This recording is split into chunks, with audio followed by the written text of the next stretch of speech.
Hi, and welcome to the Imperfect podcast. My name is Deb Crow, and I will be your host.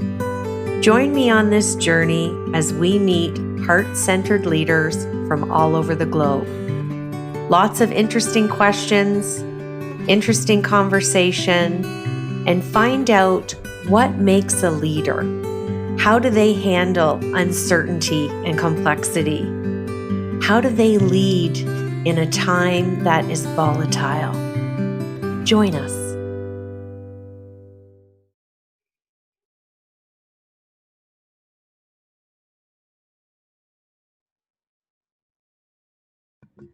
Welcome back to the Imperfect podcast, and I'm delighted to have another phenomenal heart-centered leader on the show today.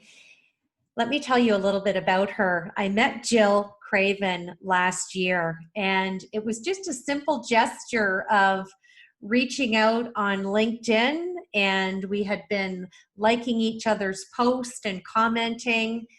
And again, she is the CEO of Thames Valley Children's Center, and I thought, those self-sabotaging thoughts, she's a CEO, she might not want to engage. Not only did she engage, we connected on LinkedIn. She had me to her beautiful office at the Thames Valley Children's Center here in London, Ontario. And we just sat and had a beautiful free-flowing conversation for about an hour and a half about business and life and being moms and talking about our kids. And I really got to see, outside of LinkedIn and her showcasing her expertise, what a beautiful heart-centered leader that she is. So Jill, welcome to the Imperfect podcast. Thank you. What an introduction. Well, it's just been such an interesting time, and I want to just dive right in here because this is going to be such a rich conversation. Now, you have such an interesting background. You were a pharmacist, and you were appointed to your role as the Chief Executive Officer of Thames Valley Children's Center last March of 2019. And I do believe you are the first female to hold this role. Is my knowledge correct there? Well, I think the center's been around for 70 years in different reiterations, so I can't say that for certain. I will say that the previous two CEOs have been male, and the last one started there 25 years ago. So at least it's been a long time. Exactly. Now, it's an interesting time. You are connected to one of our hospitals here, the Victoria campus of London Health Sciences Centre. And I was wondering if you would share with the listeners what you bring to your role as CEO, and how do you serve as a heart-centered leader for Thames Valley Children's Center? Well, as you mentioned, I'm a pharmacist, and I think like a lot of the leaders nowadays, we have interesting trajectories to get where we're trying to get to or try to improve ourselves as leaders and learn more. I am fortunate to have been connected to LHSC as a leader as well, as a director of the London Regional Cancer Program, as well as the director of the Children's Hospital. We really value that connection with Children's Hospital at Thames Valley Children's Center. And for those that don't know, Thames Valley is a community organization that serves youth and children across 10 counties in the Southwest with physical or potentially behavioral, speech challenges. We see a wide range of kiddos from across the Southwest.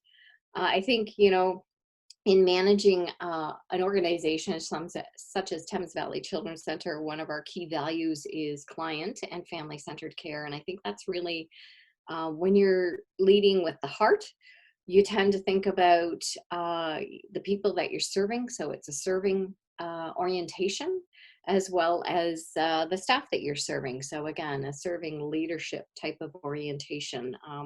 Leaders are, how fortunate are we that we get these excellent opportunities and wonderful experiences to think and work through solutions and problems. The flip side of that is we know that it comes with a lot of responsibility. So I think it's balancing that and always being open to learning and to try new and different things. Well, and I think you've navigated that really, really well from the time that I've known you, Jill. And I really would love to know if you would share some openness and perhaps a bit of vulnerability. The last 82 days have been challenging with the COVID-19 pandemic. And how have you had to shift your thinking, your leadership, and maybe share with us some of the trying times or days where you didn't know what was going to happen? Yeah, it's certainly been an interesting experience. The last pandemic of this nature was 100 years ago. So we were discussing as a leadership team when we're making decisions, we don't even have any kind of history in our brains to say, when this happened 20 years ago, this is what we did. We've got a lot of great leaders around the table, but we're navigating it. So I think one of the things we've really looked at, and you mentioned vulnerability. Happy to share that there's been many sleepless nights. In fact, worrying about what this means to our clients and families. We decided to close face-to-face or in-person visits March 13th and following the school boards of Ontario, and that caused, you know, we don't take that decision lightly. We were worried about our clients and families, and at that time, we didn't know how long it was going to last. So, as we are navigating in this world, we're looking at virtual care. How do we connect with our clients and family, and truly feeling a deep connection with them, and I guess their family, right? So we want to know how they're doing, and we're all worried about them. I think everybody's balancing their own individual worries with the worrying of our clients and families. When I think about the last 82 days, I think, you have to be really humble, learn to, we've shared vulnerability as a team. I've shared, we have Zoom calls a lot, and sometimes we say, okay, who's not up to adulting today, right? Is there anybody that needs a break? Encouraging people to take a step back and be honest and be able to, some of it is that emotional intelligence of being aware when you're being hijacked. This morning, I had a very frustrating experience trying to submit something, and it was a report. And, I'm one of these people that I don't mind when hard is hard, but when easy is hard, I get a little frustrated. And I could tell that I was getting more and more frustrated, and I had to lead a leadership meeting. So at the very beginning, I just shared with them, I'm grumpy. I'm feeling a little bit frustrated today, and these are the reasons why. It's not directed at any of you, but you should know that I'm just starting this meeting, not in the place I normally do. So I think it's being able to look at yourself internally, see how you're feeling. And again, all of us bring different skills and strengths to the tables, and relying on those around you. We have teams around us, and we know that they're going to support us as well as we know when we have to support them. Well, and I love the vulnerability and just your honesty. I can honestly tell you with the executives that I work with coaching, they've done similar strategies. They've even had virtual happy hours, which may seem unethical to some, but they're looking for other ways because they're using the term zombie because there's been so many Zoom calls. They're feeling like zombies. They're webinared out. And the one manager made it a mandatory event to show up with either jogging pants or yoga pants, and you could dress up on the top in a suit and tie or a blazer, whatever you wanted. They've turned those moments into laughter, but have had that round circle, if you will, of how are you feeling today? So, kudos to you for sharing that. I know how important it is for you as a heart-centered leader. You value that human connection, that point in business. It's such a aspect of your business acumen regardless of what you're working on. So what are some of the strategies that I'd love for you to share as the CEO that you have done to date to keep your employees engaged, because it's been 82 days? Yeah. And it's so when you talk about connecting, there's different ways to connect. So we have started a coffee time. So that means you can pop into the coffee Zoom meeting, and you can, you never know who's going to show up. So sometimes I pop in there as well, just to show them that I'm there to answer questions. It really isn't about, what are we doing? What about this? Do you have all the answers? It's more about listening to the challenges that people are facing in their day-to-day life.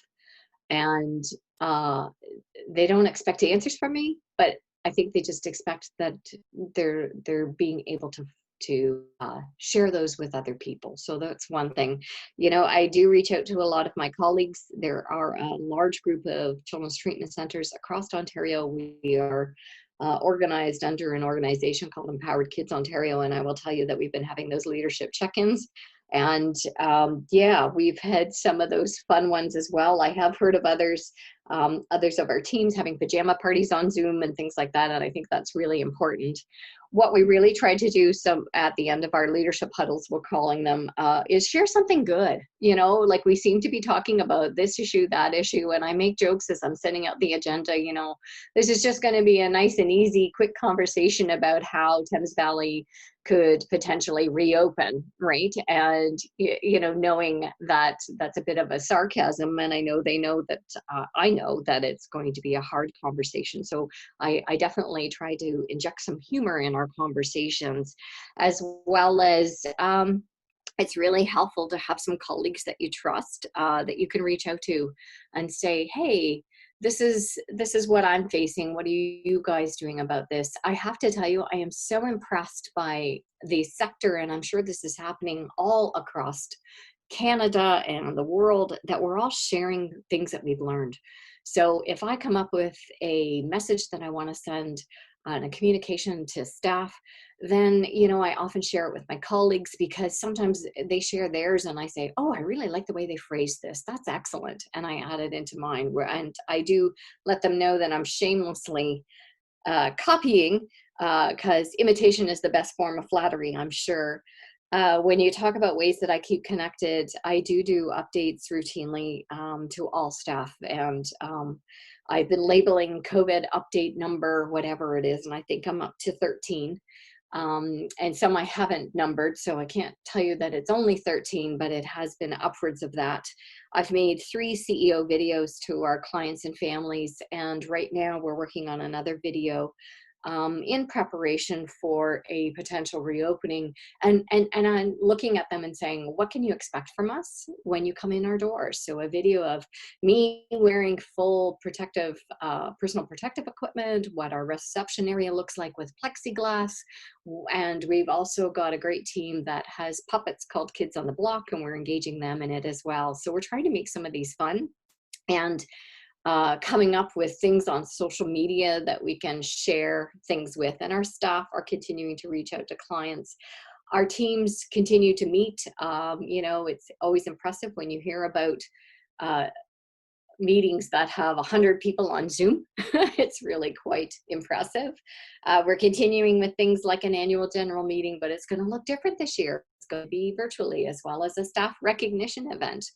It seems unfair that we wouldn't recognize our staff reaching significant milestones in being with us at Thames Valley. So we need to be able to celebrate that with them. So it is, I guess I'm looking at it as not so much of, it's not a halt to what we were doing. It's just a new way to look at it and a new way to think about it. And I would say virtual care and things that we've discovered in reaching out to our families, and that some of the success stories that we share, I think that's going to be an ongoing tool that we can utilize to reach out to some of our families that might have had a harder time traveling into our center's locations. So lots of lessons learned, and adaptability is the key. I was writing an update for our board, and I quoted Charles Darwin, the survival of the species is based on adaptability. And I think that's what we've really been seeing: innovation, adaptation. Learn from it. If it didn't work, hey, that's okay. Let's go on. So a learning attitude as well. Let's try some stuff out. I think the other thing, and this is where we need to learn to forgive ourselves, that oftentimes we always want things to be perfect before we try them. And this is the time where actually we don't have that luxury. we're trying stuff out, seeing what works, tweaking it, adapting it, going on, and there's no judgment. If it didn't work, it didn't work. Hey, we tried, and let's get some feedback on how that worked for you as staff, or how it worked for you as a family. So I think it's kind of a unique time. It's really bringing a different part of our leadership brains to life.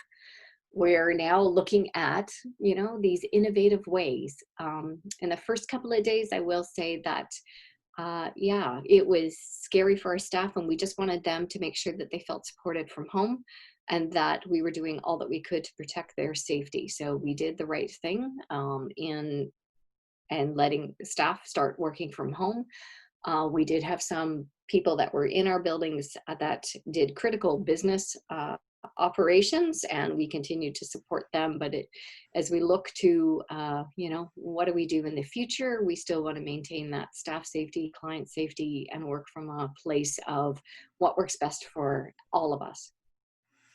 I think it's such an exemplary way that you have demonstrated that you are a heart-centered leader as the CEO of Thames Valley. I love that you have such a solid belief that you give your staff, your colleagues, the right support. You realize your clients and their families, they will rise to the occasion on their own and feel good because you've been accountable and you're paving that way for that safe reopening.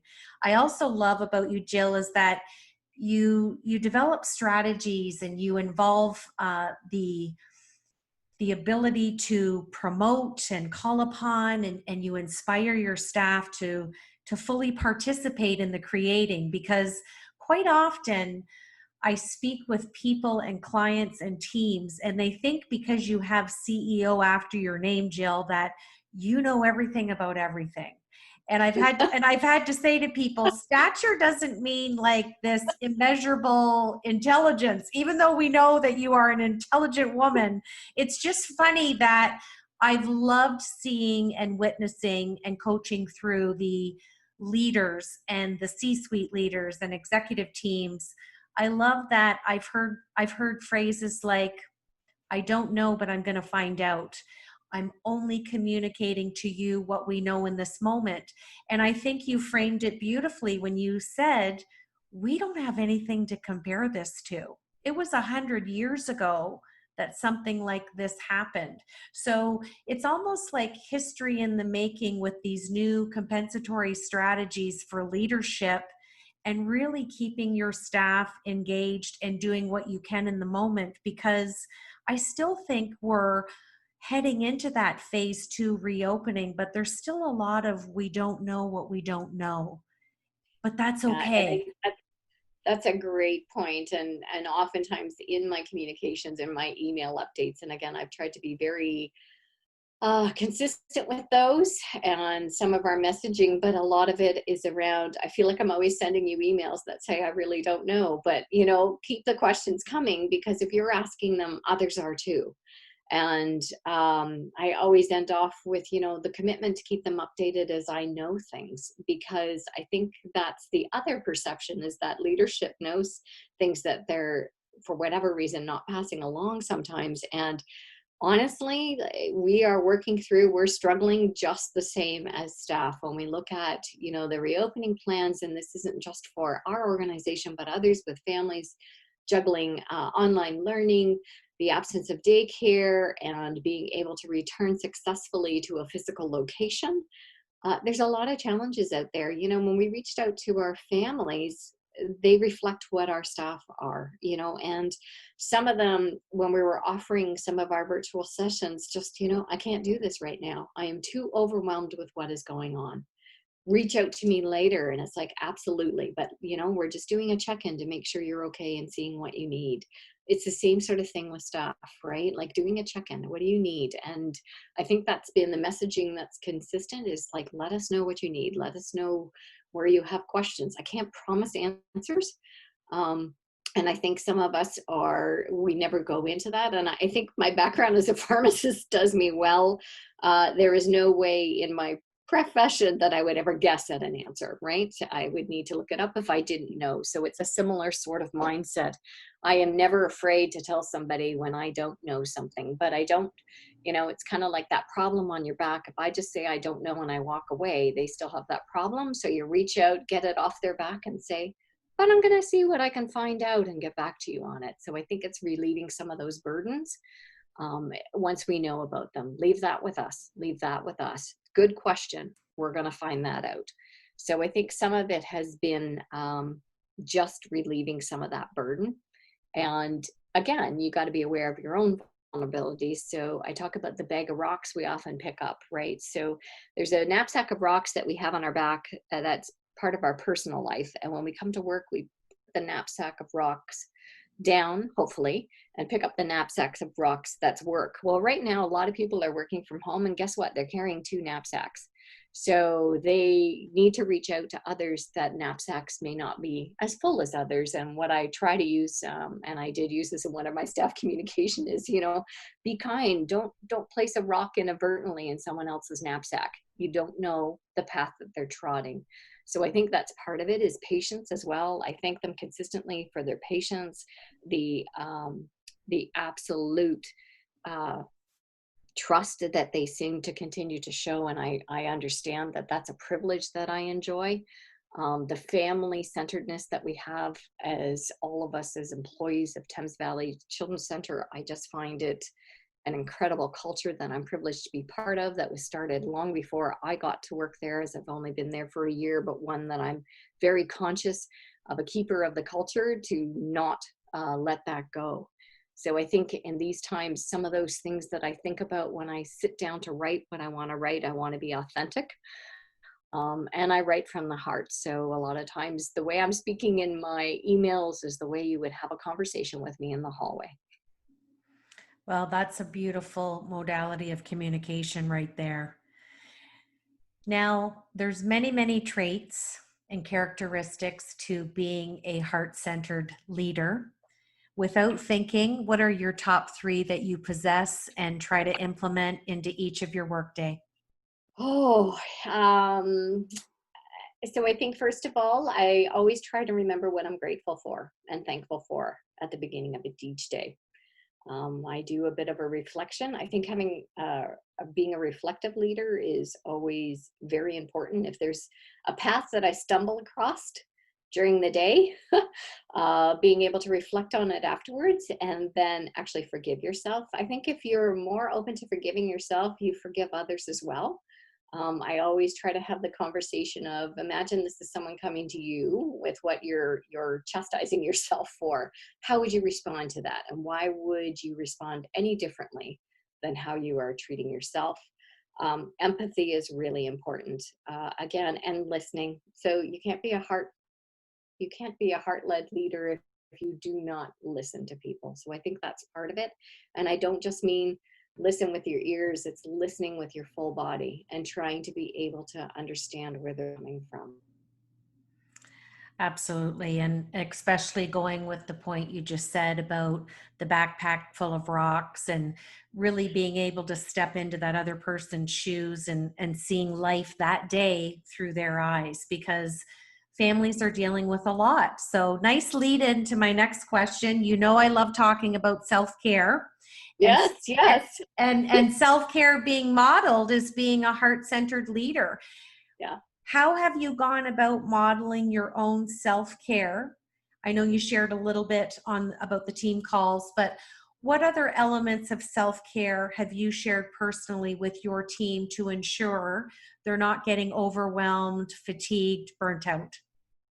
So one of the things early on I kept messaging actually to staff and our leadership team is, learn your boundaries and turn off news, turn off social media. I found that at the beginning, I was constantly listening to every single update, every single piece of information. I was looking at the John Hopkins coronavirus map, all this stuff. And it really heightens your anxiety when you keep listening to this. And Facebook used to be, or Facebook or whatever social media you use, right? Used to be kind of fun. You'd see people's pictures and where they were traveling to, and pictures of their grandkids and things like that. I actually made a conscious decision on my feed to kind of focus on things like, here's a hummingbird in my backyard, here's an oriole, I've never had orioles in my backyard. So again, some of those tips I've said, just really look and see how you're feeling as you're reading these things, and if it's increasing your anxiety level, give it a break. It's interesting, I had started to train for a 5K run, which was for a city road race, that was in April actually, and they did it virtually. It was very cool, but I kept that up. So I'm also a firm believer of taking care of your mind and as well as your physical. So, before we connected, I mentioned I had a leadership call. I wanted to do a bit of a, reflective moment, as well as kind of put that behind me and then focus on this. So I went for a walk. I mean, I'm a firm believer in going for walks. I've done this a long time, that even if it's in the middle of the day, a 10-minute walk really clears your head, giving yourself that permission to do so. So that's one of those. I connect with my family. I am not seeing them in 3D, as we call it, but we do FaceTime and things like that. So I found that very helpful. And we focus on what's going on in your life and how are you feeling, and what's going on with your workplaces and things like that. We've been celebrating things in our family. My daughter did her PhD dissertation in a Zoom meeting, and got her PhD. So remembering and being thankful for things that are still ongoing. Thankful for the fact that, there's nice weather coming so we can get outside more than we used to in socially distanced ways, or just in my backyard. So I think it's taking the time and allowing yourself a break. And I've been communicating things like that to my leadership team, as well as to our staff. And of course, there's always that fun picture that you see, with the Zoom meeting being compared to the Brady Bunch opening and things like that. I think the team have sent around a lot of those kind of fun things. And I understand your comment about professionalism and all the rest of it, but sometimes we just, hey guys, here's a laugh, here's a Monday morning funny to start your day. So I think allowing people the permission that, yes, we're in serious work and we're in serious times right now, but that doesn't mean we have to let go of having fun. Absolutely. And like you said, it's those backpacks are combined right now. And I think if we can instill a little fun and creativity and some humor in our day, it just allows the new that we're doing to be a little bit easier. And laughter is always the best medicine. And I, like you, I've been walking early on, also turned off the news. So those are all good strategies. So I want to end our podcast with the Fab Four. And I have 4 great questions for you. And there's no thinking. It's just whatever's sitting there can come out as the answer. There's no wrong answer. Okay. So here we go. What is your favorite restaurant and why? Oh, actually, so this is going to sound funny, but there's a place called the Fireside Grill that's close to my home, and we go there every Friday night, and we just love the people there. And they started the takeout business, so we've been supporting them with takeout. I just love it because it's just that family little restaurant around where we live. It is. That's a great restaurant. And I'm glad that you've been, again, supporting local with takeout. So you're still getting that experience. Yeah. What makes you sad? Oh, what makes me sad? My anxiety, yeah, sad. I'm thinking about all those people that are living in a different situation than I am right now. So I am thankful to be employed and be able to do the work that I'm doing, but I also recognize there's a lot of people that are in a different position. So what makes me sad is thinking about those families struggling. I often think about our children. So I think about those kids that require us in a different way than virtually, and being able to get to them. I also think about those people that are dealing with difficult diagnoses, and potentially they're on different wait lists because of what's happening with COVID-19, and they're struggling with that anxiety. And I also get sad that I can't see my daughters. Yes. I'm yes. human too. Yeah, absolutely. And my last question is, who would you love to meet that is a heart-centered leader, and why? Oh, I would think Brene Brown. Absolutely. she has definitely had some books that I rely on as a leader, and in particular, the imperfect self and being able to recognize that and forgive yourself. She also got another great book about dare to lead, right, and what that means. So I would love to meet her. Yes, I'm a big fan, and I also love her new podcast, Unlocking Us, and recommend anyone to listen to that every Wednesday. Well, as always, I can always count on you for an intellectual, stimulating conversation. I value your friendship. I value your mentorship. I'm happy we are colleagues, and thank you for spending time with me today. I hope you've enjoyed this talk, and it's just an honor to witness your heart-centered leadership from afar, and just really know that you're looked up to from my lens. Oh, thank you. I really value our friendship as well. So I want to thank everybody for listening to the Imperfect podcast today. And I always leave you with 4 things to think about. Follow your heart, have passion, do your best, and know your truth, because it's all about being in love with the journey. This is Deb Crow, and I look forward to spending time with you next week on the Imperfect podcast.